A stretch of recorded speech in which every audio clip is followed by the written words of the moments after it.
It's BJ Dollars chilling with JP, Brother Heath on your one spot, you know what I'm saying, where you're going to get a little knowledge on, you know what I'm saying, A-Town hip-hop history, you know, a couple of people that paved the way for brothers in the city to do what they're doing with this hip-hop scene. And we're going to give you a little brief introduction. I'm going to give you a brief introduction on a little production, how I make production and whatnot.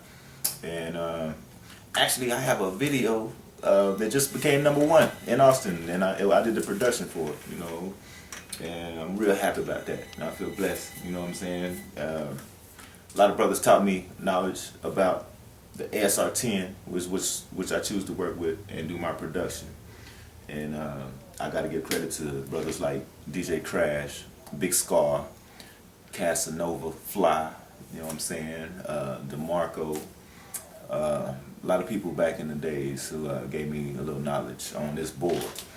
The reason I choose to work with this board is because it's one of the best sampling and production devices, as well as the MPC for hip-hop creation. It was used a lot by a lot of even known celebrities nationwide in hip-hop. You know, RZA made all the Wu-Tang's projects with this board. Tribe Called Quest used this board numerous amounts of times. Dr. Dre's used it. Timbaland's used it. Kanye West has used it. But they use a lot of people use that in ties with the MPC. More people use MPCs. Well, I say it was like a split. You know, people either one half will use the MPC or the other half will use this board. Some people use them in conjunction. You know, you can break down 8 sequences. You can double it up to flip it to 16. You can do all kinds of stuff with it, man. But each track has a sound. You sequence the sound and you add them together to create your production. What I would do is, like for instance, I take track 1 and have a lot of drum sound.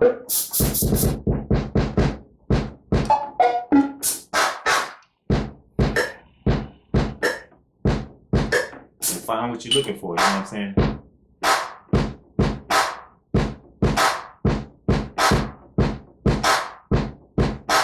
You know what I'm saying? You just find what you want, loop it, sequence it, and you would have a track. And then you would go from there to either sample or create a track from scratch, originally. Well, I told myself when I started producing, I want to be in a different mindset. Like every time I produce, I want to make each beat a little different than the last one, or even a lot different than the last one. One thing that when I make a beat from scratch, all original with no samples, I definitely have to change my mindset every beat, because it's being creative, and it's bringing out what you're thinking in your head. If you're thinking of a bass line, you're thinking of a drum track, you want to bring it to life through the board. So I'll be thinking of, you know, I'm a crate digger too. I listen to a lot of old 70s funk, a lot of older artists like James Brown, you know, Bootsy Collins, George Clinton, Shaka Khan, a lot of older records, you know, from your Al Greens, Marvin Gaye's, Stevie Wonders, so forth. The list goes on continuous. And I take bits and pieces from every artist, what I like about them, whether it's their bass players, their drummers, what they did in a certain segment of a song. And I take, as a crate digger, you look for what you call a break. And from a break, that might be an instrumental piece of music. We're going to get into that a little deeper a little later. But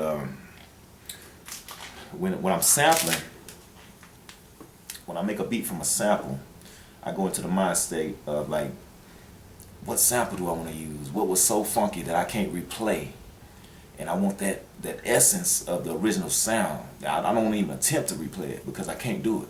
You know, it's like you have people back then that played all instruments, and they were so funky and they was just in their zone, and you want to recapture that moment. You know what I'm saying? So it's like,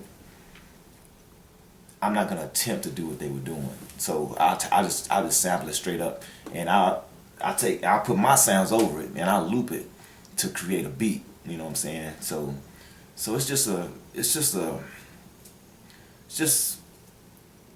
what am I trying to say here? It's like it's just a matter of having love for music in general. You know what I'm saying?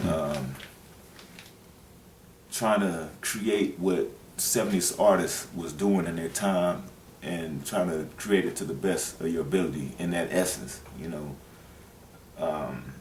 It's a lot of younger musicians that maybe didn't research as much as older musicians, and they don't really know what crate digging is, or you know what it takes to make a beat from crate digging. A lot of, you know, since we're in a computer age now, in which a lot of people just get computer programs and they'll make it straight from scratch, you know, and that's another generation. You know, I come from a older school, you know what I'm saying, where people we got our fingers dusty, you know what I'm saying. We had dusty fingers. We dug through those crates. So enough talking. This beat actually doesn't contain any samples, and I'm gonna give you this is what it sounds like when I'm in one mindset without sampling. So here we go. We're gonna start with this one. You know what I'm saying? Check it out. Took me some drums. I played all that. You know what I'm saying? I played that with my hand. I took all the drum sounds and the keys and I played it. You know what I'm saying? And I looped the next track. I had to bring some hit into it. You know what I'm saying? I made it sound a little more live with the cymbals and the crashes. You know what I'm saying? And that's what you're hearing. Then I mixed them together, you know what I'm saying?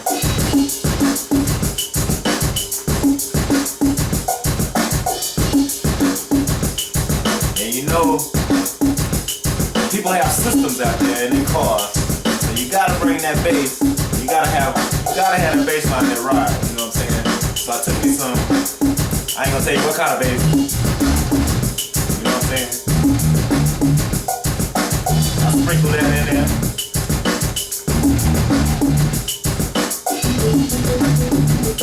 That's my Rhodes. I call them my dusters. That's my road key. Keep that riding.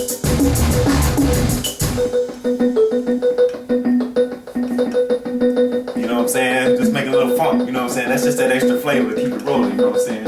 And then bring them back.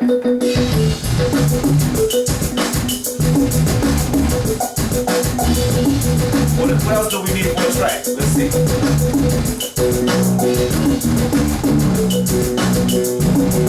That's a rider. That's a rider instrument. So it won't be so boring and repetitive, you know what I'm saying? During the verse. That'll go in the verse and it'll come out the verse while you rap. You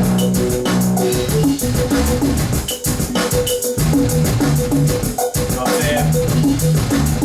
And all we have left to bring in is the chorus and the whole track. Say we gon' flip everything. We gon' rock with everything. We gon' rap about everything. We gon' talk about everything. Everything.